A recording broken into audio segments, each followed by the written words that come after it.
Hola, hola, buenos días a todos y a todas, ¿cómo están? Bienvenidos a la clase de Historia Contemporánea de Venezuela. Para mí es un gusto reencontrarnos además en esta clase, en la clase de Historia Contemporánea, porque además fue la clase de Historia, sobre todo la clase de Historia de Venezuela, fue como nuestro punto de encuentro dentro del Colegio San Francisco de Asís. Recuerdo que fue una de las primeras clases que di. Y hoy nos reencontramos nuevamente para entender un poco y seguir entendiendo y profundizando el conocimiento que nosotros tenemos sobre Venezuela y para entender sobre todo, bueno, esas relaciones históricas, esos movimientos históricos, esos acontecimientos históricos importantes para la historia de Venezuela y que han marcado de una u otra forma lo que somos hoy como venezolanos. Porque ustedes sabrán que lo que somos hoy como venezolanos no está desligado del pasado, porque el pasado siempre se hace presente. Algunas veces se hace presente como una maldición y precisamente nosotros tenemos que deslastrarnos de eso que significa la maldición del pasado y precisamente convertir el pasado en un instrumento para el futuro, hacer las preguntas necesarias para poder, digamos, solventar o esclarecer algunas dudas que se nos presentan en el presente. Y es por ello que el día de hoy vamos a conversar sobre la historia contemporánea de Venezuela. Cuando nosotros estamos hablando un poco de historia contemporánea, estamos hablando ya de la conformación de Venezuela como nación, ya como república, ¿verdad?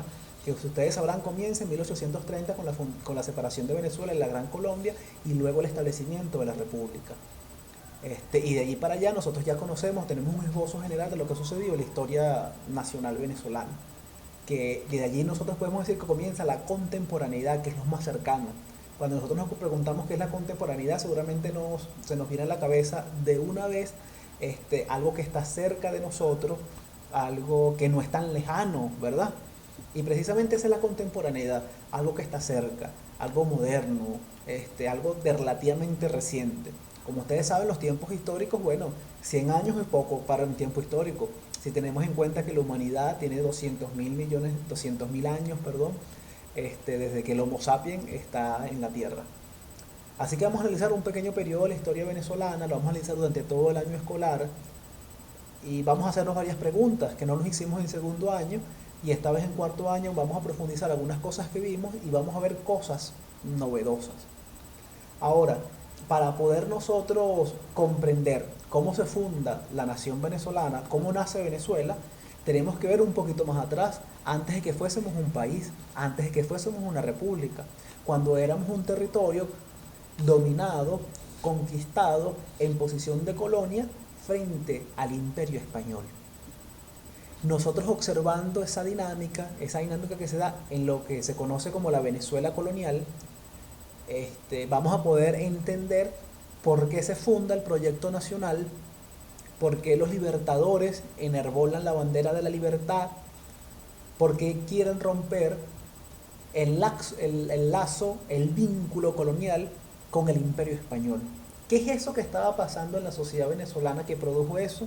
Pues bien, en la clase del día de hoy vamos a darle un esbozo general, vamos a caracterizar a esa sociedad, pero no la vamos a caracterizar desde el punto de vista, digamos, social, sino vamos a hacer hoy un ejercicio distinto y vamos a ver un elemento que es el del tipo económico que no hemos visto, es decir, cuáles eran las características económicas y cuando estamos hablando de características económicas nos vamos a referir entonces a el título de esta presentación que tenemos en la tarde, en la mañana del día de hoy, que son las relaciones de trabajo en la sociedad colonial caso Venezuela. Es decir, cuáles eran las relaciones de trabajo, cómo se relacionaba la gente, cuáles eran los tipos de trabajo.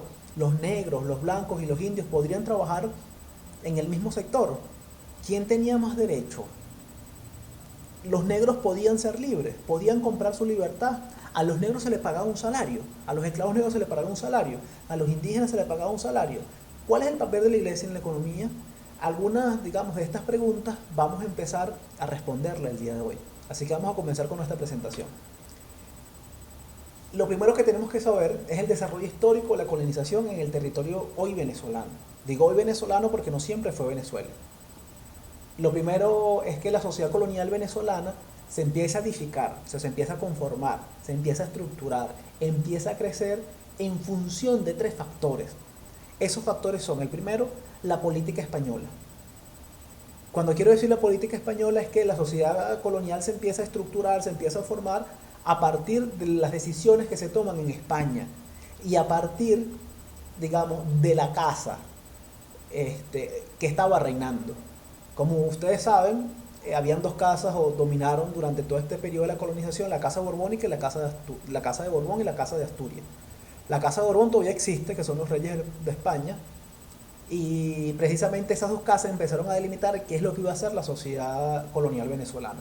Igual eso lo vamos a aclarar un poco más adelante. La otra particularidad es que las particularidades espaciales del territorio venezolano. ¿Qué quiere decir estas particularidades espaciales? Esto quiere decir, muchachos, que Venezuela también se empieza a conformar por su lógica geográfica. Es decir, Venezuela, este territorio que tenemos acá, no tenía un especial interés para la corona porque tenía oro. No, plata como Potosí, tampoco, muchachos. Perla, ya en 1500, ya en 1530 ya no quedó ninguna perla en la isla de Cubagua. Así que no tenía grandes riquezas y por lo tanto no había mayor interés. Y precisamente por esas particularidades geográficas, en principio la colonia empezó le prestaba menos interés. Ahora, tenía algunas ventajas, que era tierra firme, es decir, era el principal puerto en América del Sur para poder entrar a América del Sur. O sea, Venezuela era la entrada a todo este subcontinente. Y lo tercero que tenemos que decir que son las particularidades de combinación de los componentes humanos autóctonos y externos, es decir, es la interrelación de los nativos que estaban aquí con los distintos agentes que empezaron a llegar luego. A partir de esas 3 características, la sociedad colonial se empieza a edificar, se empieza a formar, se empieza a construir. Con lo de la política española, para aclarar un poco más, yo les explicaba que había 2 casas, ¿verdad? La casa de Asturias y la casa de Borbón. La casa de Asturias, ¿en qué se enfocó cuando gobernó? El fuerte estuvo en la extracción de metales preciosos para ser llevados a España, es decir, para que el imperio español cobrara fuerza, para consolidar así el naciente absolutismo monárquico, que ya el año pasado vimos que lo que era el absolutismo monárquico, y el poder imperial español. Es decir, se concentró solo en la extracción de minerales. Vamos a sacar todos los minerales que podamos del territorio americano, ¿sí? Esa fue la política de los Asturias. Ahora, ¿cuál fue la política de los Borbón? La política se concentró fundamentalmente, esos son rasgos bastante fundamentales en los que estudiando. Primero, concibe el sistema colonial como fuente de materias primas como fuente de materias y productos agrícolas para la metrópoli. Es decir, ya no se iba a concentrar en la extracción de los metales, porque ya no había tanto, sino se iba a concentrar en la producción de bienes agrícolas, y esos bienes agrícolas iban a ser trasladados a la península, a la metrópolis, a España. Así como el mercado para la producción manufacturera que impuso ella misma, es decir, desde el continente americano iban a salir productos agrícolas y España iba a enviar productos manufacturados. Esa era la relación comercial fundamentalmente. Ahora, durante estas relaciones comerciales se empezaron a generar unas relaciones de trabajo. Vamos a leer lo que escribo aquí. La colonización española estuvo basada inicialmente en la utilización de la mano de obra indígena para una explotación como fuerza de trabajo, bajo la figura de la encomienda. Miren esta reflexión, los españoles no llegaron a trabajar, sino a hacer trabajar a la población nativa existente bajo relaciones de dominación. Lo primero que nosotros tenemos que decir es que cuando se empieza el proceso de colonización al territorio hoy venezolano, y empiezan a conquistar distintos pueblos nativos, indígenas, los españoles empiezan a usar a estos pueblos nativos indígenas como mano esclava, es decir, empiezan a coaccionarlos, a obligarlos para trabajar. ¿Y para trabajar en qué? Principalmente la extracción, en principio la extracción de perlas de la isla de Cubagua, pero luego, digamos, empiezan su explotación en el área agrícola y pecuaria. Esta figura se da una figura que se llama la encomienda.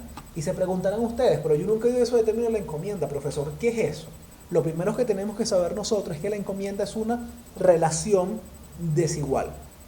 La encomienda consistía en esto, en que la corona española le entregaba una serie de indígenas a los españoles radicados en el territorio venezolano. Esos seres indígenas iban a ser los encomendados. Y el encomendero iba a ser el español que estaba encargado de, entre comillas, cuidarlo. Por lo tanto, ¿y cuál es la relación que se establecía? Bien, los indígenas tenían que trabajar para este señor. Fundamentalmente, según la legislación al menos, que no se cumplió obviamente en la realidad, pues la legislación decía que los encomendados tenían la obligación de trabajar por lo menos 3 días a la semana al encomendado, es decir, tenían que producir la tierra el encomendado sin ningún tipo de beneficio propio. Y los otros días se dedicaban a sus tierras y a orar. El encomendero, que era el jefe, tenía que velar y cuidar por esta gente y garantizarle la educación y un camino hacia la cristiandad, hacia el catolicismo. Como ustedes ya vemos que este régimen de trabajo es un régimen de trabajo de semi-esclavitud, es un régimen de trabajo forzoso, porque más los indígenas no podían salirse de la encomienda. Y esa se empieza a conformar como el primer sistema, el primer sistema de trabajo, es decir, así la gente empezó a trabajar en el continente. Es importante ver entonces la reflexión, los españoles no llegaron a trabajar, sino a hacer trabajar y hacer trabajar además obligado. Esa es la primera relación que se funda en el continente americano y en la tierra que hoy conocemos como Venezuela. La actividad económica, muchachos, se concentraba en las zonas costeras del país y en los valles centrales. Esto imposibilitó al inicio de la colonización la compra de mano de obra esclava, porque ya que no había quien comprara mano de obra esclava, ni tampoco había dónde ponerla a producir. La producción al menos hasta 1950 se mantuvo muy limitada y orientada al consumo interno de la población.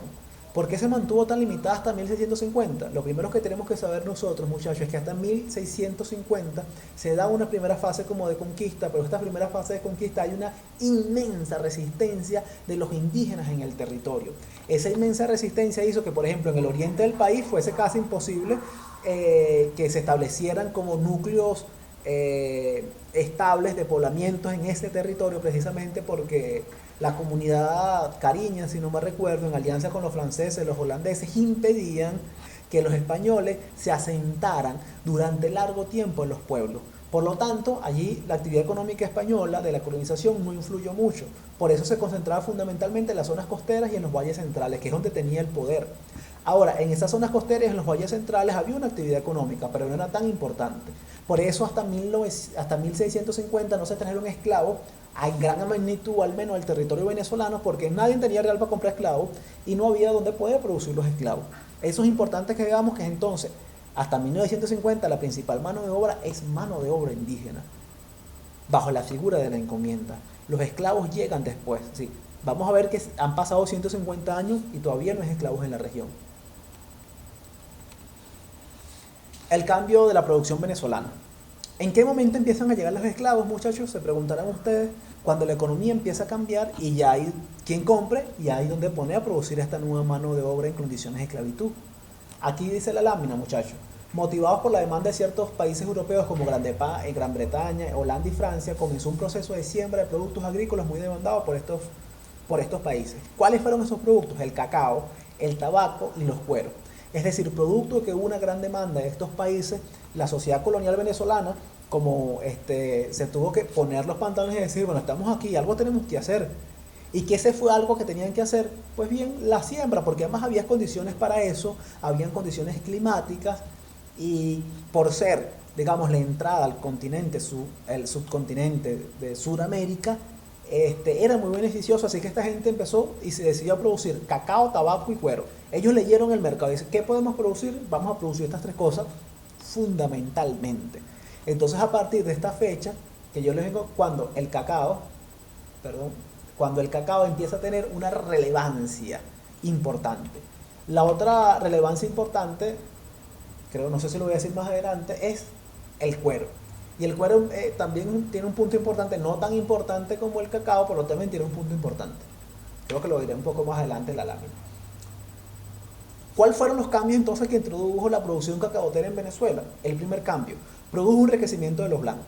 Eso fue fundamental. Una gran producción de cacao, y como eran los blancos, la población blanca que, digamos, dominaba y tenía bajo su control la tierra, empezó a producir cacao y por lo tanto eso hizo que se le dieran a los bolsillos. Lo segundo, posibilitó la compra de esclavos, porque ya había donde poner a trabajar los esclavos. Y lo tercero, introdujo variables demográficas de la base social. Es decir, la introducción de mano de obra esclava empieza a constituir, ¿verdad?, una serie, empieza como a modificar las variables demográficas, es decir, las variables de la gente.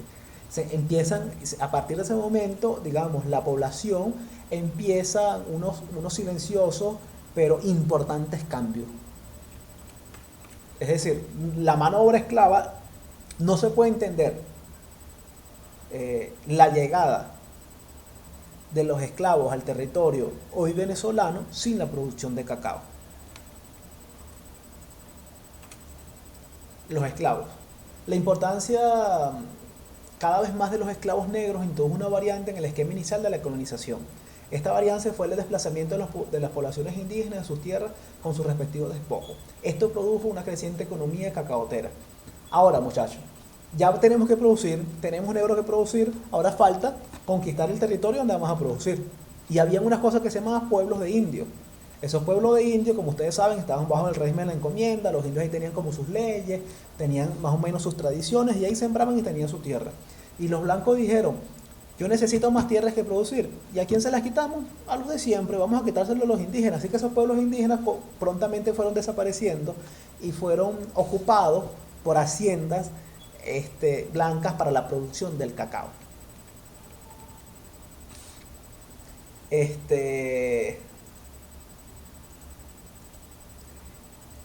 importante ver en este tema de los esclavos que como hay, por tanto, como mayor producción, o sea, ya la sociedad venezolana a partir de 1650 empieza a ser una sociedad más dinámica económicamente, empieza ya a estar como vinculada económicamente a la corona española. Ahora, como ustedes saben, uno de los cambios políticos es cuando pasó de la Casa de Asturias a la Casa de Borbón. Y la Casa de Borbón, como son una nueva gente, tiene unas ideas distintas, afrancesados, porque venían de Francia y demás, tiene unas ideas distintas y esta gente empieza a introducir unos cambios. Estos cambios se van a llamar como la segunda colonización de América. Dice la lámina que la política de los Borbones fue orientada a facilitar el crecimiento y ampliar la variedad de productos de la colonia. Es decir, la política de Borbón fue, ustedes se acuerdan, vamos a producir más, muchachos, porque no estamos produciendo lo suficiente, no hay suficiente, digamos, la corona necesita más producción, necesita más dinero, necesita más productos agrícolas, muchachos. Así que vamos a producir, así que esa gente empezó a arriar a toda la colonia americana. Y sus cambios fueron una mayor demanda, producto que la corona empezó a incentivar la producción y los blancos se lo tomaron en serio. Eso produjo una serie de cambios en la sociedad. Lo primero, mayor demanda de mano de obra, hay mayor compra de esclavos, por supuesto, porque necesitábamos más mano de obra para producir. La integración de los indígenas a través de las misiones, que ya la vamos a explicar un poco mejor, y la migración desde la metrópolis hacia Venezuela. Lo primero que vamos a explicar es que uno de esos cambios, que es el tercer cambio ese que tenemos nosotros acá, va a ser la integración de los indígenas a través de las misiones.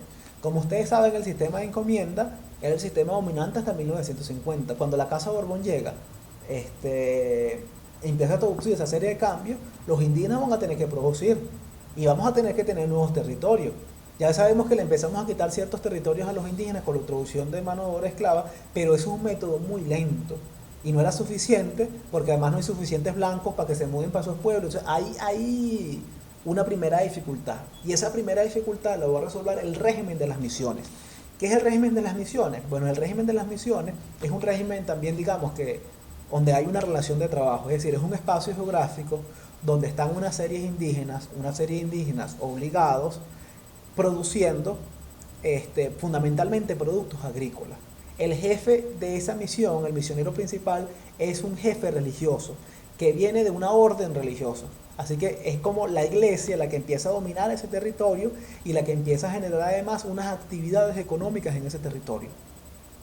Como digo, es una coacción de los indígenas. Los indígenas no querían estar en ese territorio, pero digamos, eran al menos unas mejores relaciones, menos violentas que las relaciones de la encomienda. O sea, la introducción de las misiones significa para los indígenas un pequeño, digamos, significa que ya no será tan violento, tan abrupta. No significa que no lo sea, significa que hay al menos es menor. Esta introducción de los indígenas producían, ¿sí? Producían fundamentalmente productos agrícolas, y en la región guayana en Venezuela producían hasta cueros y llegaron a tener miles y miles de cabezas de ganado. Incluso esas misiones llegaron hasta la época de la independencia, es decir, en una economía muy estable.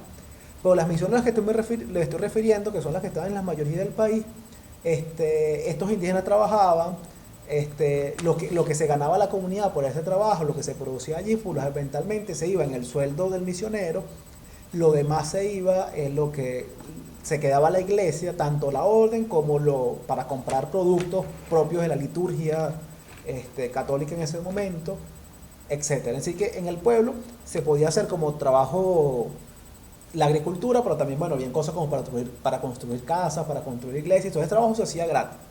En algunas ocasiones nos dice la literatura que había algún pago. Por eso el pago por lo general era por especie, es decir, te damos comida, ¿sí? Y en algunos casos había un salario, pero digamos, había un salario, había un pago como monetario, pero esos eran unos casos muy limitados. Entonces nosotros podemos decir que no había un salario para los indígenas, es decir, los indígenas no cobraban por las misiones, pese a que era un régimen de producción importante para la colonia. Lo segundo que produjo esta serie de reformas borbónicas lo segundo importante fue la migración de la metrópolis hacia Venezuela. Cuando se empezaron a introducir estos nuevos cambios, llegaba una oleada importante de nuevos blancos. Ahora no eran blancos como los conquistadores, sino eran mantuanos, y no era gente de la realeza, sino era gente más de las islas, y eran más blancos pobres, y son estos migrantes lo que posibilitaron luego que surgiera un nuevo sector social que se conoce como los pardos, es decir, es este nuevo sector que posibilitó en definitiva la mezcolanza entre las distintas, tanto entre los indios, los negros y los blancos, ¿sí? O sea, son estos los que empezaron a crear lo que se conoce como los pardos, porque se empezaron a juntar, a mezclar con los otros factores sociales. ¿Cuáles son las consecuencias de esto, muchachos? Lo primero, de estas políticas borbónicas me refiero a que el nuevo esquema borbónico supuso para la Venezuela colonial un avance inusitado en sus fuerzas productivas y en su capacidad exportadora.